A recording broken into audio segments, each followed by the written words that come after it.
You're listening to Let Me Tell You Why You're Wrong, all on Georgia Radio Network.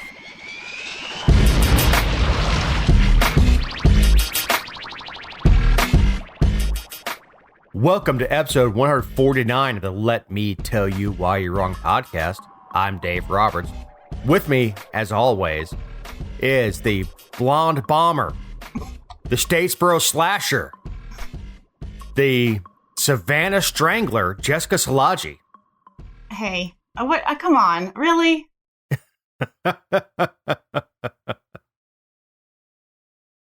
You don't like the boxing introduction? I mean, the Statesboro slasher is just really not something that I want to take a trend. 0 stars. I mean, come on. If they're not going to write mean tweets to you, I'm not going to have anything to say. Thanks. I can't talk a bunch of... I mean, should it be nice? I suppose that would be boring for listeners. How was your week? It's fine. You know, holidays, lovely. Slower work schedule. What about you? Not good. No? Not good. The other night, the dog crapped her bed at 4 a.m. So I took her out while Connie changed her bedding. Then came inside, made myself something to drink to sit down and unwind before trying to go back to bed for a couple hours. And the TV is broken now. So I'm in the market for a new television for my living room. So, I mean, what did you do as you try to unwind? I pulled up Facebook. I probably sent you a message or something else. I mean, you did send Matt and I a message in our group chat at 4 and 5 a.m., like, just complaining, but Facebook doesn't help anyone unwind. No one. This is true. So, yeah, I was hoping to turn on and put on an episode of, I don't know, Hogan's Heroes or something, because I'm old. Mm-hmm. And mindless TV is good for unwinding. Sure. A broken TV is not. But the TV is broken. So now I'm probably going to wait till the after Christmas sale to buy another TV. It's ridiculous how cheap you can get a good TV, right? I mean, it might not last because nothing's built to last anymore, but you don't have to spend a lot to get a big TV. Well, I blame my sister for this one because she bought me a Fire Stick for Christmas. And as soon as you plugged it in, it broke? And yes, within 3 days of plugging it in, now the damn TV's dead. That's hilarious as well. Thanks, Lee. She's like, no problem. We do want to mention Big Daddy Unlimited. They are the sponsor for our show. They are your source for firearms, firearm accessories, short barrel rifle, short barrel shotguns, any other NFA items like silencers. If you order a firearm, you put in your federal firearms license holder's information, your gun store, and it will pre-populate most likely with your gun store. You go in there, you fill out your 4473, you walk out with your gun. If you are buying a NFA item, it's going to take a little while longer, but you go in there, you fill out your paperwork, and the NFA item goes in their safe until the NFA decides, or the ATF decides, that you are worthy of owning a silencer. So big thanks to Big Daddy Unlimited. The worst cheating scandal in half a decade. And that's not even that long. At West Point, where the 70 accused, 58 admitted cheating on an exam. Dave, like, is this the first time you're looking at that line? No, I looked at it like, I don't know, half an hour ago. I love how dramatic you tried to present a note. Man, this one bothers me. I bet. That's why I put it on here. I saw this and I was like, I want Dave to go off on a diatribe. Well, you know, my ex-wife is married to a West Point alum. Mm-hmm. I'm not commenting. No, she definitely went up. The morale code reads, a cadet will not lie, cheat, steal, or tolerate those who do. Which is crap. Well, they're obviously tolerating it because they're rehabbing them. Well, first of all, if you ain't cheating, you ain't trying. And I didn't learn that in civilian life. So, according to the report, 70 accused, 58 admitted cheating on exam, which was administered remotely because of a COVID-19 pandemic. Yeah, who was it? The chief of staff for West Point said he's disappointed, but it's not serious because if they had been on campus, it wouldn't have happened. Bull. Well, okay, but also they weren't on campus, and you gave them a little bit of, just a tiny bit of freedom, I guess, to do this, and they literally all answered the test together, allegedly. Well, it was a calculus exam, and every one of them answered the same question incorrectly. Classic mistake of cheaters. You never, you got to mix it up a little. Everyone's got to get something wrong. Yeah. So they're not even smart. Like, look, if you're going into the infantry, the calculus exam is not going to affect you either way. If you get 100 on calculus, you're going to be a fine infantry officer. If you get a 0 on calculus, you're going to be a fine infantry officer. Sure, but these are just the ones you caught. Right. And also, I mean, well, I see what you're saying. I do. And I also see the integrity thing about the high caliber of what is expected out of West Point. Like, it is the tip top. Like, it's just the best of the best. And it's similar to when we had the trooper thing about how there's people who, and especially in law enforcement, that prop up being a trooper as like the upper echelon, and then they cheated, and it's like, okay, well, are they really the cream of the crop, or does everyone cheat, like you just said, and they're just the ones that got caught? But the optics are, I mean, now they're going to be the butt of the jokes for a long time. Well, and that's true. That is very true. We actually had a captain who was with us. We were in psychological operations, and he had bumped out of the Q course for special forces, and his land nav was not very good. So the land navigation, the going joke was, guess which part of the Q course Captain Lemon failed. Man, I do expect more out of West Point. I really do. And if you're going to cheat, you don't cheat in a group of 70. Right. But at the same time, I really don't feel like this is an issue for Congress. Like, who's the congresswoman from California who wants to, like, she wants answers and like this?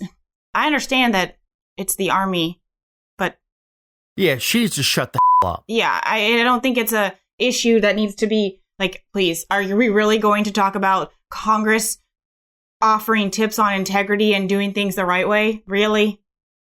Yeah, a congresswoman is talking about cheating. Shut the up. Stay in your lane. Get back in your box. Of course. The Army will take care of it. Are they taking care of it to the right degree? That is my question. I don't know. I really don't. Is the rehab thing common? Because they said that that's similar to being on probation. Here's the thing. Do you get rid of potential good officers for doing something stupid. Then again, are you good officers if you do something stupid? It's a great question. You know, Grant, I think, finished at the bottom of his class. Was horrible in school, but a great general. Was it on the show or was it in another conversation that we had the discussion that in real life you can it was on the show, you can look things up. You don't have to. You can phone a friend, you can get feedback, you can look at your resources. I'm not saying that it makes it right. I'm just saying, like, I don't think it's not like it translates to failure in life. The fact that they looked up an answer or didn't look, or you know what I mean? Like, No, I get it. Yeah, absolutely. The fact is, when I was a kid, they say you're not going to have a calculator in your hand every time you're walking around. Like, in 2020, yeah, I do. So for basic math, I've got a calculator everywhere I go. I also have disrespect for anybody that needs to pull out their calculator, figure out how much to give on a tip. well, Like if you can't figure out 20%, I mean, you're an idiot. well, and I guess it's called the willful admission program, which is the thing that the rehab, that's like the program for rehabbing them. It said 3 people were not, who did admit cheating were not eligible to enroll in it. And I don't know if that's because they were supposed to graduate soon or something, because it said that like you get a mentor and then you have to write journals and essays on it, and it can take 6 months.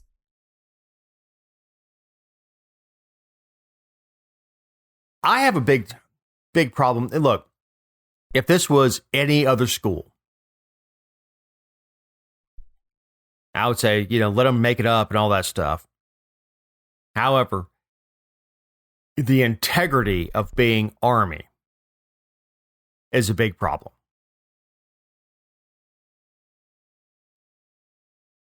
And I make jokes about cheating and all that stuff and whatever, but the fact that they're Army and these guys are about, guys and girls are about to commission as leaders of soldiers, it does make it an issue. Right. I mean, they leave there and they're about to lead men into war.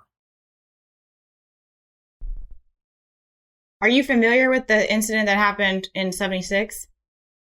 No, in 76, 1 year before I was born. No. So 153 cadets were involved then, and they a combination either resigned or expelled for cheating on an electrical engineering exam.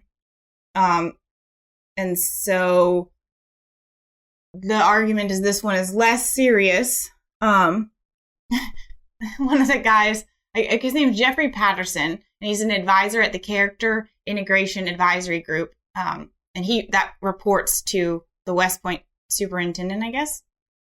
Anyway, he said that they're early in their developmental process. And so on occasion, these incidents happen, but we have a system in place to deal with them when they do.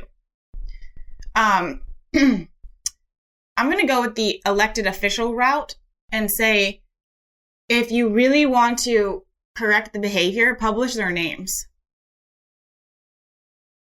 Oh, man. Here's the deal with that. If you publish their names for their entire career, the guys they command will pull that up. So what and every time he says something, and go, oh, really? Well, you're a cheater. Okay.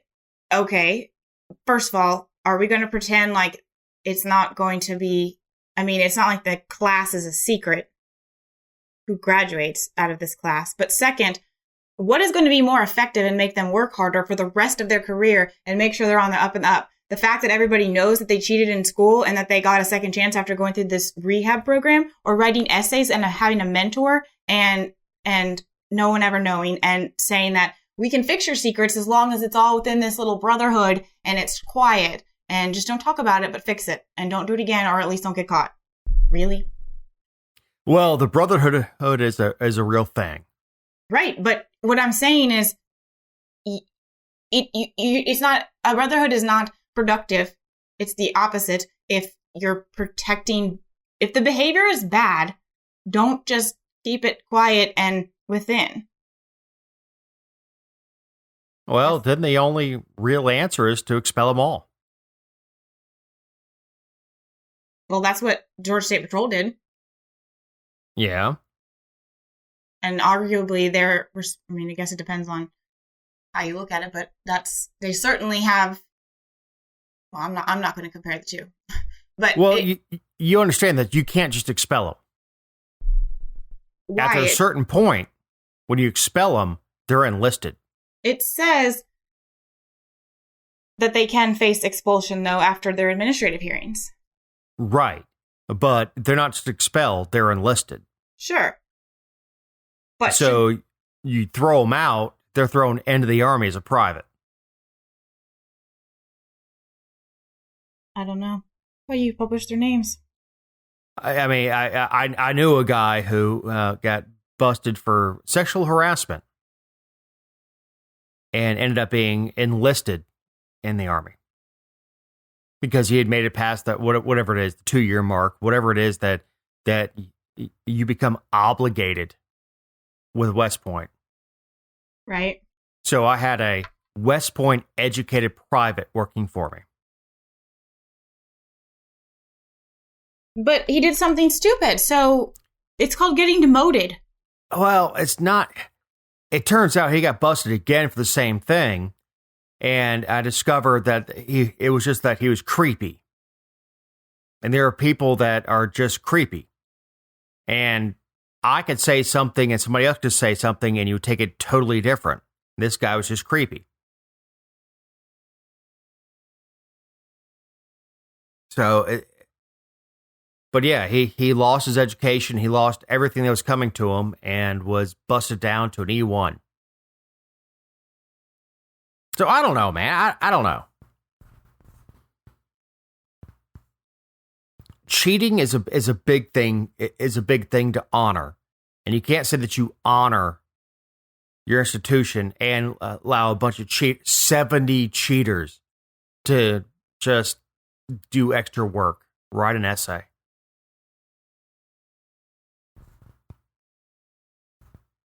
Publish their names. It should be a matter of public record because it is a public institution. Amen. I win. Next topic. Don't you always? Well, yes, but I let you feel like you do every now and again just so you keep hosting. Darling, I haven't won in 20 years.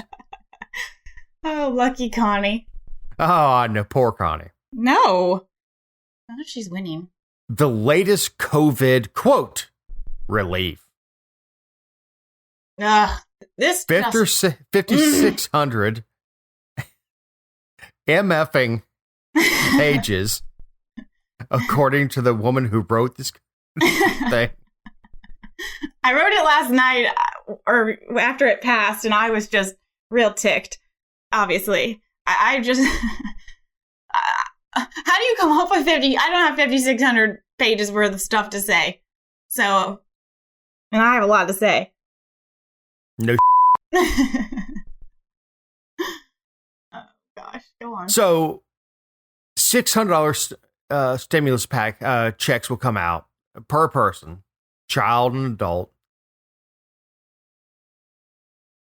Man, that's like, to me, honestly, that's the least worst thing in the bill. The $300 per week again of the unemployment for another 11 weeks to me is just, God, it's awful. Like, I mean, we've talked about that on the show, but the impact of making it more lucrative for people to stay home, and plus it's bankrupting. It's going to bankrupt states. They're having to transfer money and infuse the system because there's so many people on it. Get a damn job. Yeah. Yeah. And it's not even, I mean, you don't even have to be, it's underemployed. Some of the people that are getting it's not full unemployment. Like, but you're not too good to drive for Uber. You're not too good to work at Home Depot. You're not too good to work for Walmart. And I've spoken with people that are like, well, I've lost my job, but I'm in IT, and so I'm looking for something else in IT that makes That's whatever right. they're making. And I'm like, look, jackass, IT is going to India. Well, aside from that, do you want to pay some of your bills? Like, if I lost my job, the first thing I'm going to do is go find another job and pay what I can, and I'll continue looking and I'll do what I can. But if I can continue paying my car, which gets me to a job, for my living and for food and keeping the lights on, I'm going to go with the basics and go from there. Like, I don't understand why people are like, well, I was making, $7,000 a month and I can't flip burgers. Why? Well, here's the thing. I've lost my job. I was in a bank buyout and lost my job, and I was on the street. And the phone call I made was to my brother, who owned an air conditioning company, and I made $100 a day being a helper working for an HVAC company. And I learned my job and became an owner of an HVAC company. Dr. Cool. I'm not kissing my ass here, but go to work. You're not too good to turn a wrench. You're not too good to empty a trash can. No, and do you want to pay your bills, or do you want to do something that you feel like, we all want to do something that fulfills us or that we love. That's always the goal, but... The most successful person I know opened a wine and cheese shop in Coral Springs, Florida in the 70s and lost his ass and went to work for Taco Bell. Then he owned one, then he owned 10, then he owned 20, and now he's a multi-millionaire. But it's because Al worked his ass off every day. And he was the first one there, and he was the last one to leave. And he worked his ass off because he had the work ethic. But he never turned to the government and said, well, give me a check. He worked hard. And I mean, look, this is a guy who came to our house. That they were the same age as my parents, and we were eating real meat, and his family wasn't. We were eating steak and stuff, and his family wasn't. But he worked his ass off. Don't tell me COVID this or I got laid off. Kiss my ass. Go put in an application somewhere. Go work. I know I'm so understanding, right? No. I mean, another 11 weeks after almost the entire year.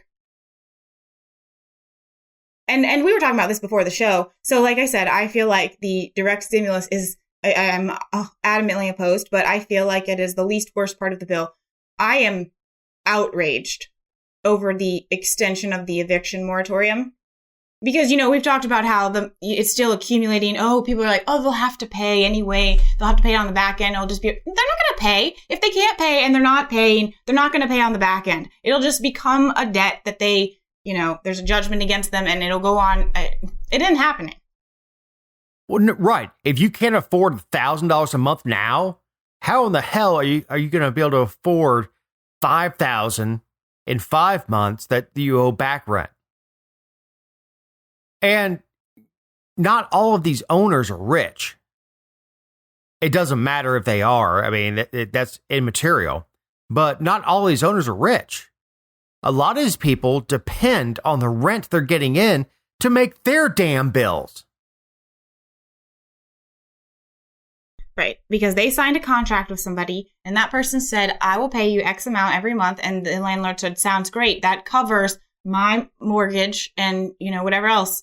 And they're not paying. And not because the landlord said, I know you're going through a tough time. We'll figure this out on the back end or however, but because the government ordered that they can't kick them out of the house. The government is dictating the terms of private contracts. And the rental assistance, I mean, between okay, if there's rental assistance, why are you stopping the eviction moratorium?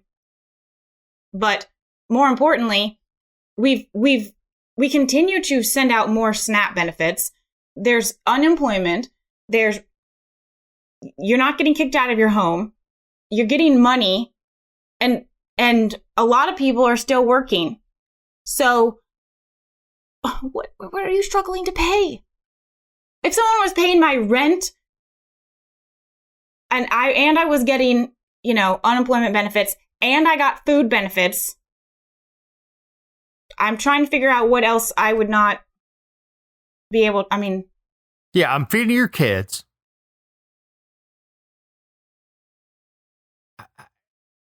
What's your problem?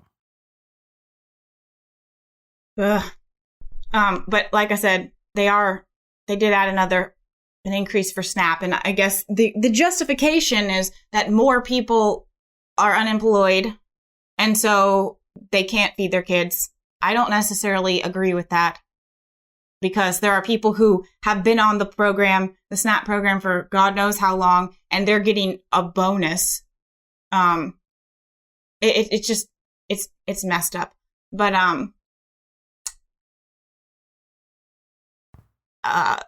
$82 billion for education with $10 billion dedicated to childcare. Okay, first of all, people aren't working. Why do they need more childcare?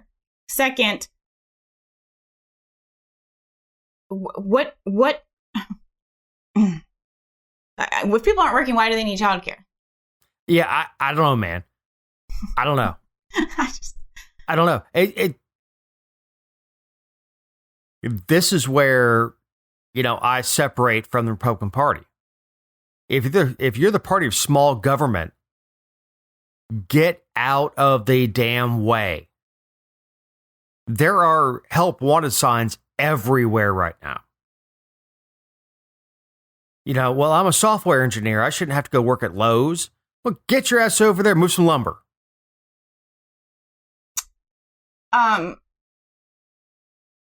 I love the $7 billion for access to broadband. I mean, I totally get that kids are learning online and people are working from home, but that takes years. And it's not just that there's a lack of money. You have to have a company that is going to pay for the infrastructure. That's the entire problem, is that companies, it takes them years to get their return on investment after they've mapped out how they're going to do it. And I know there are companies that are just waiting for the funding mechanism and they can do it, but you're still talking, it's not like a kid who doesn't have internet right now on January 1st now is going to have internet when he goes back to school. No, you have to dig a hole and bury a line.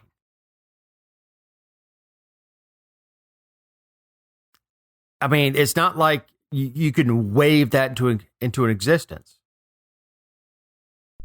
And per the last couple shows, I mean, what's the next step? They're going to pay for the internet too? Yeah. I mean, it's Mary Poppins giving stuff away.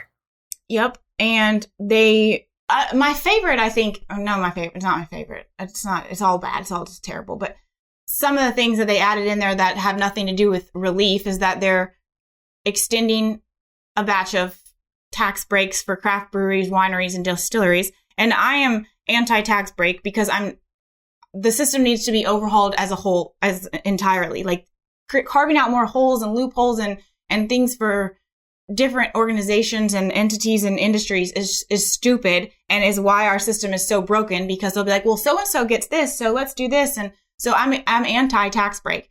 I mean, I understand why, but if everyone had to pay what they supposedly owe, people would push back a lot more. But they don't, because they just say, oh, well, here, take this and be quiet for a little while. But they threw in a bunch of tax breaks for the craft breweries and wineries, which, I mean, they were about to expire. They weren't, like, it doesn't have anything to do with COVID. They are infusing $14 billion for cash-starved transit systems, $1 billion for Amtrak, $2 billion for airports and the concessionaries, and what's the one about? Oh, the one about streaming. There's a section in there that says you can get up to 10 years in prison for streaming content that I guess is copyrighted. And it's not for individuals. Like it's not against, supposedly there's a clause that says individuals who go and obtain the stuff can't be held accountable. It's for the companies that are actually streaming it. Because obviously the individuals, you'd have to prove that they knew all that. So that's just a mess. But yeah, what does that have to do with COVID? So if I borrow my friend's Disney Plus sign on to watch The Mandalorian, you're not in trouble. Yeah, I'm not in trouble. But if you do something from your house and broadcast that out to people to watch, then you are in trouble. You could go to prison.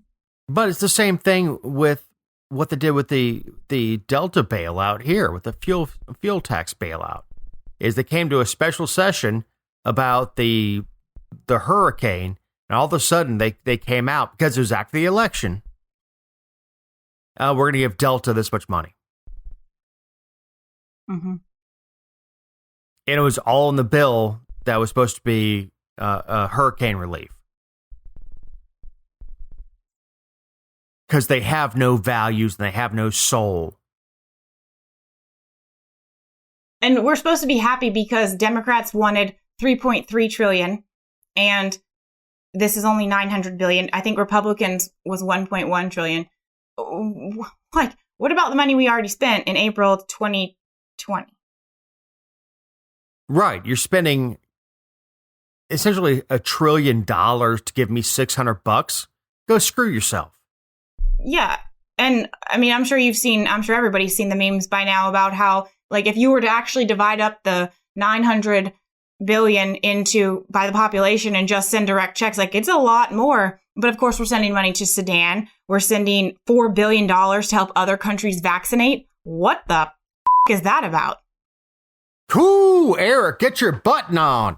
I'm sorry. I just can't comprehend how when people are like, oh man, I'm really okay, well, happy holidays.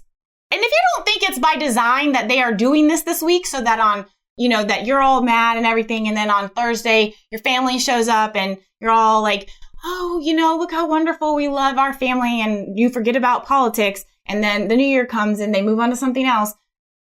Your memory is like, this is on purpose. No, this is on purpose because it's after the election. No, I disagree because people are you telling me that a Republican wouldn't have voted for a Republican if this would have come out? Well, the Republicans don't hold both houses. Right. That's what I'm saying. Like, it wouldn't have made a difference. But what I'm saying is the House fully intended on a handout, but there was no way in hell they were giving anything away before November. Well, that's fair, but it still could have happened November 4th, 5th, 6th, all the way through November, but they chose the week of Christmas. And people don't even understand where the money's coming from, because it's not coming from anywhere. Well, yeah, we're just going to print it. Right. It's just going to be debt. This is a good time to remind everybody these are our opinions, even though everything I say is fact. And not necessarily those of All on Georgia, and certainly not those of any All on Georgia reporter not appearing on this very show. And they do not represent the opinions of our sponsor, Big Daddy Unlimited. Big thanks to them. So now we are looking ahead at 2021. First of all, will it even matter? No. We're all being so optimistic. Like, when if the clock strikes 1/1/21 and not 13/1/21 or 20, but we're all pretending like it's going to be this turnover. And I think I appreciate everybody's optimism, but I think we're going to carry a lot of the same problems. Don't you? So you saying that numbers are arbitrary? Mm-hmm. Yeah, I'm not going to disagree with you there. Yeah. It doesn't matter. Let's see. 3 and 4 say 2020 pushed the country into an existential crisis. I know, I can't talk. No, it's the headline. Like, I don't know anybody who was like, yeah, 2020, it wasn't that bad. Like, it's tested a lot of people, not just COVID, but unintended consequences, things we could see coming down the pipeline from COVID and lockdowns and restrictions and everything. But just generally, like, I know so many people who have dealt with some really heavy crap this year, on top of the pressures of COVID and the election and just nonsense that is, you can't escape unless you literally escape. So even if you're a waitress, it's been a bad year. Yeah, for sure. Even when you get back to work, it's like, oh, you can take 25% of customers now. Well, great. That's 25% of tips. Jack. Speaking of that, unemployment is back on the rise across the country. Mm-hmm. Mm-hmm. Why? Because states have returned to some of the lockdowns. And this is where I have to compliment Kemp. It's not the state's place to close private entities. And despite all the slings and arrows he's taken, he hasn't gone there. He hasn't gone full statist. And I think we talked about it last week. Where Kemp hasn't become a full statist. Will that help him in 2022? I have no idea. Well, no offense, but I don't really care if it helps him in 2022. Like, it's helping me right now. It's helping you right now. And it's keeping things moving. Yeah, we knew our number. Like, if people knew their numbers were going to go up if they did things for the holidays. And I mean, it just is. Whatever. Like, it's just a reality. We have to keep moving. Well, we do know one person that's going to run against him in 2022. Mm-hmm. Shane Hazel. Yes. A guest on the show, a friend of the show, great guy, has announced his intentions to run for 2022 governor. And I wish he would. He's not taking any money. I wish he would. I wish he would force the R and the D to debate him.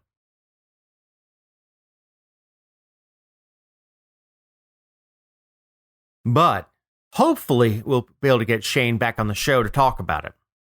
I'm sure we will. And, I hope that just people generally will listen more to the message just after the impact that libertarians in Georgia in particular had on David Perdue's race, public service commissioner, things of the sort. So, well, and David Perdue's a chicken for not going on Shane's show after saying he would. Right. He never should have agreed if he wasn't going to. Right. He could have gone John Ossoff, little pajama boy, a limp-wristed sumbitch, and just not answered the emails, but they spoke, and afterwards, I guess Perdue figured he was outmatched and didn't want to show up. Mm-hmm. But this is completely off the outline, and I can hear it in your voice, Jessica. Like, get back on the outline. No. I'm cool, calm, collected. It's fine. Oh, you hate me. Vaccine news has led to a spike in travel bookings for 2021 and beyond. A lot of people had trips booked, and then I think they booked some for the summer, and then like things didn't get better, so a lot of things were canceled. And the hope that has been promised with the vaccine has supposedly led to the surge in people once again saying we're going to travel. I don't know why. I mean, I'm not going to comment on that. I guess I've said enough. It has helped my Delta stock. Oh, congratulations. Well, yeah, I bought Delta in March or April, whenever the crash was. I actually bought Delta and Carnival. I remember when you bought Carnival because it was like bottomed out. Yeah, I mean, because I'm an opportunist, if nothing else. Yeah. Well, isn't that what everyone says about you because you're white? I am very, very white. White people problems, right? Mm-hmm. But no, I looked at Delta and Carnival, and they have lots and lots of assets, and I figured that they would be fine, so I went ahead and bought when they bottomed out. Man, I'm looking to book in 2021 too. I had to put off a trip to Paris this year. Again, white people problems. I was going to say, you are really not going to get a whole lot on that. Not many people are going to sympathize with me like, oh, I'd put off a trip to Paris. No, we booked a trip to Paris. We were going to take the Channel across to London, do a couple days in London, and then go to Normandy and all that stuff. And we had to cancel because of COVID. Right. No, it sucks. I mean, I know people who got trips as like here's how I can put it into it's not so like privilegey perspective. And I know this is similar to you. You just really suck at articulating it. A lot of people do. I'm just saying. I just suck. Well, at articulating this particular point, a lot of people exchange or will book a trip. I did this with my mom for a while. I have a friend who did it with her children. Couples do it. You know, they will book a trip instead of buying something for each other at Christmas or a birthday. Like, yeah, it sounds extravagant to book a trip, but I would much rather go and do something with people that I care about and make memories and see things that I haven't seen before and also have time away from this ridiculous world than get something that I don't need or that is just a thing, right? So, like, it was quality time is what has been taken when travel has been taken. And I think that people are desperate for that. And whether it's just to the beach for a weekend or it's to Normandy and things of the sort, like it's quality time. To be honest, that's what Connie and I enjoy. Is right. Our experiences together. So our time in Spain, our time in Costa Rica, our time having a joint experience together is huge to us. So I make fun of myself as someone like, oh, well, I lost my trip to Paris, and you're like, oh, well, you know, it's not that big of a sacrifice. That's time that we spend together. That's right. And that means a lot to us.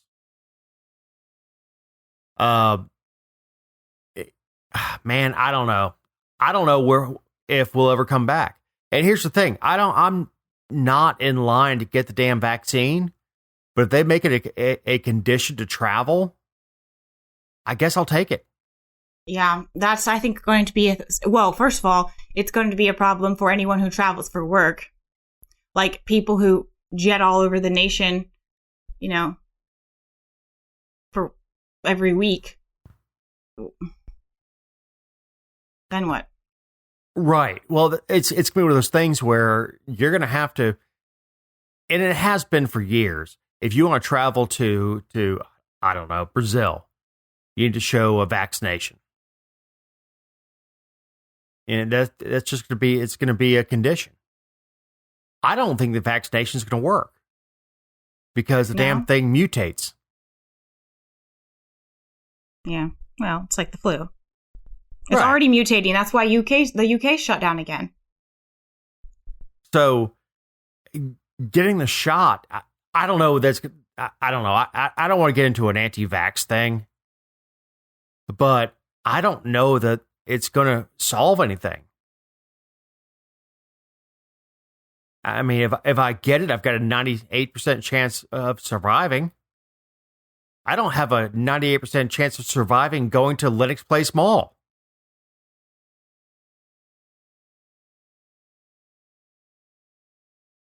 Which I heard they're putting in metal detectors and gun sniffing dogs. I saw that.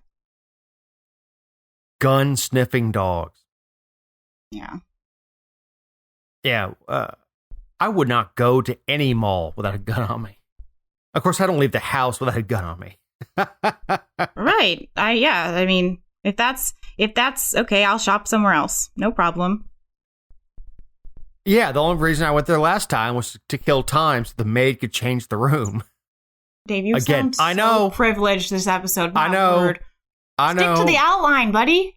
White guy, I know. Obviously, the first things, here we go. The first things to be decided in 2021 is the runoff election. During the 30-day period before and the 30 days just after Election Day. 56% of them are under 35. I think you skipped the fact that it was 76,000 people who didn't vote in the general register to vote. I probably did. Yeah, so we have 76,000 people. Look, we've had 1 million people vote already. Yeah. And the only reason I wanted to bring this up is because to set the record straight about some stuff that's well, I did a lot of research for it because I was getting like screenshots of tweets by Lynn Wood and things of the sort saying that Raffensperger was violating the state constitution by allowing people to register to vote during an election cycle. Now, because it's in the Constitution that, I mean, like it's in there. But the problem is that in 2017, a handful of groups were represented by a law firm that sued the state of Georgia when Brian Kemp was Secretary of State over being allowed to, it was actually during the Handel Ossoff special election, and the how people were registered then. And the judge ordered an injunction, and then he actually ordered, after the injunction, he ordered Kemp to stop enforcing it. And this is part of that consent decree that's been all over Facebook, all over Twitter, of Republicans just hammering Kemp, saying that, you know, he made a deal with the devil and all this because of the word consent decree. Like they assumed that he agreed. The language of it actually says, and this was in federal court, but it says that the state was enjoined from enforcing that provision of the state constitution and any similar state statute. And it was sued by the NAACP, the Georgia Coalition for the People's Agenda, Pro Georgia, the Third Sector Development, and Asian Americans Advancing Justice of Atlanta. And so there were several groups, but they all were celebrating and claimed victory. The news all reported it as the state losing against these entities. And when they asked Kemp's spokesperson, hey, how do you feel about this? It was Candace Brose. She said, we're going to comply with the judge's order. The judge's order. Not that Kemp just like negotiated something that was terrible for the state or that he didn't agree with. I'm not saying it's terrible. I'm just saying that he didn't agree with it. He fought it and lost. And I suppose he could have gone to the Supreme Court, but that's very expensive. And nobody was paying attention. No one was backing him. And now all of a sudden, because Lynn Wood said something on Twitter, Kemp is a freaking traitor. And people have no idea what the document says. They have no idea what the judge said. And they have no idea who the players were. So you can find it all on allingeorgia.com, of course, per usual. But I just wish people would, like, Raffensperger's not violating the Constitution. It's still in the Constitution, but it's been voided out. And unless the state wants to appeal it, which they can, there's nothing that can be done right now. What the hell is he supposed to do? Look, I'm not the hugest Kemp fan. I'm certainly not a fan of Raffensperger. But what the hell are they supposed to do? I guess they wanted him to appeal to the Supreme Court. I mean, I have been very critical of Trump banging on Raffensperger and Kemp. I don't know what they're supposed to do. they have to abide by the Constitution and the Georgia Constitution, for that matter. I don't know what they're supposed to do. Raffensperger didn't pick the machines that they're going to count the votes or anything else. He has to operate with what he's given. And I've been very critical of Raffensperger and Kemp as individuals, but I just don't know what the hell they're supposed to do. You don't, I mean, here's the thing. The consequences of ignoring the federal judicial order are costly and could put our elections and a lot of things in jeopardy. But more importantly, we had municipal elections in 2017, but we had a primary. Then we had a general election in 2018. Then in 2020, we had a primary, and we had a presidential preference primary, although it didn't really count. And then we had a general election, and you are just now outraged? Give me a freaking break. You're outraged because someone told you to be outraged because you weren't paying attention when it happened. No, you're only outraged because Trump lost. Right. Now it's a problem. And I will say this. The groups that sued over the Constitution, it was an amendment to the Constitution, and so was the statute was that enforced it was I think it came out in 99, 2000, maybe? I'm not sure.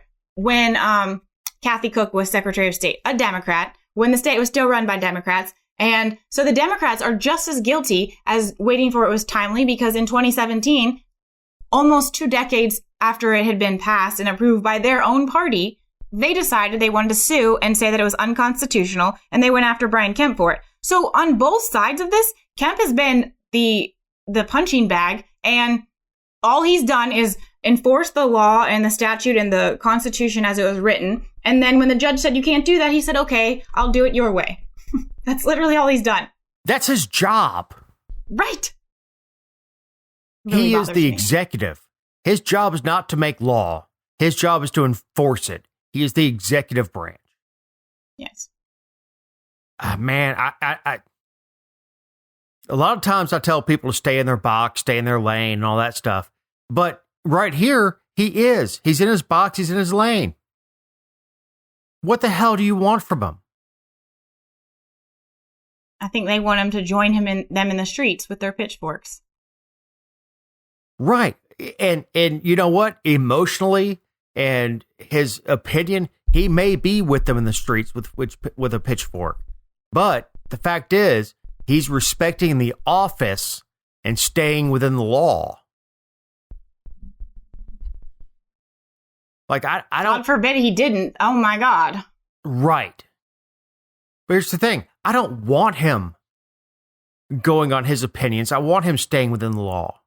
I don't want any governor, any president, any county commissioner going outside of the Constitution. So I don't get, like I said, I'm not necessarily Kemp's biggest fan, but I don't think he's wrong here. He's not. And if you're going to be mad at him, you should, I'm not talking about you, but if you're going to be angry, at least be right. Or at least have a opinion that is rooted in the truth. Like, base your opinion based on things that are actually true. Right. At least have a foundation before you get mad at somebody. You know, if you're going to build an argument, it's like building a house. You start with the foundation and then go from there. Mm-hmm. And with Kemp and with Raffensperger, for that matter, I don't think we have a foundation to build on. And I don't like Brad Raffensperger. I don't dislike or like Kemp. But there's no foundation here. Yeah. Well, Jessica, we're going long. Mm-hmm. Do you have any Yes. thoughts as we're coming back on the end of 2020? Yes, the best story of 2020 outside of, like stories that were non-COVID related, non-election, presidential election related, the best thing to happen in 2020, story-wise, was Jackie Johnson's defeat. Woohoo! And yes, I see the stars on that one, on the outline. Yeah, like actual yellow stars, not just asterisks. But, and then also, of course, like not a news story, but just exciting 2020. Like no one's had a better 2020 than my new dog, Stanley Eugene. He's like went from homeless and on the run and living in ditches and eating trash to, living the sophisticated life as a Salaji. You are insane. I don't care. I'm happy. You are absolutely insane. With this, with the Stanley diaries and stuff. You are insane. Mm-hmm. I love you. But you're nuts. It's okay. Well, the best stories that did not get covered because of COVID was Dick Donovan, the DA out here in Paulding, who sexually harassed a woman. And there are 4 hours of audio that she took, and COVID happened and went away. Trey Kelly cannot be happier for COVID because his case went away and he got re-election. And we lost some really good guys this year. Debo, Tiny Lester, if anybody's ever seen Friday, the guy that played Debo passed. Alex Trebek, which actually does bring a tear to my eye because I grew up watching him. Sean Connery, the only real Bond, passed this year. Eddie Van Halen. Of course, Ruth Bader Ginsburg. Wilford Brimley, who I thought died years ago. Regis Philbin, who I did dress like in the late 90s when he was wearing the sateen shirt that matched the tie. Several others, Jerry Stiller, Bill Withers, Kenny Rogers, who I'm a big fan of, and Joe Diffie. Jessica, do you have any closing thoughts? I was going to talk about New Year's resolutions, but we kind of talked about it when we, said that it's not really, it's just numbers and they're arbitrary and all that. But I don't make New Year's resolutions. If you want to, I believe that if you want to change something, you should just go ahead and change it and don't stay like unhappy or in a bad spot or like doing something that doesn't seem right that you want to change, but a little bit down the road, like just go ahead and do it. So, but if you are making New Year's resolutions, I hope that you're successful, unless you're one of the people that's going to crowd the gyms because you don't know what you're doing. You're just going to stand around and be in everybody's way. At least if you're going to take that on, just move off not to to the be side. a turd. But just move off to the side. Let the rest of us through. Take your time, but get out of the way. I will say that I'm thankful for each and every one of you that listen to us. All of my personalities? Oh, sorry. Yeah, that listen to us, that take us for all our flaws and our opinions. But thank you very much. And God, I hope it's a better new year. So, for Jessica Salaji, for Eric Cumby, our editor, for Big Daddy Unlimited, our sponsor, I'm Dave Roberts. Happy New Year. We'll talk to you next week.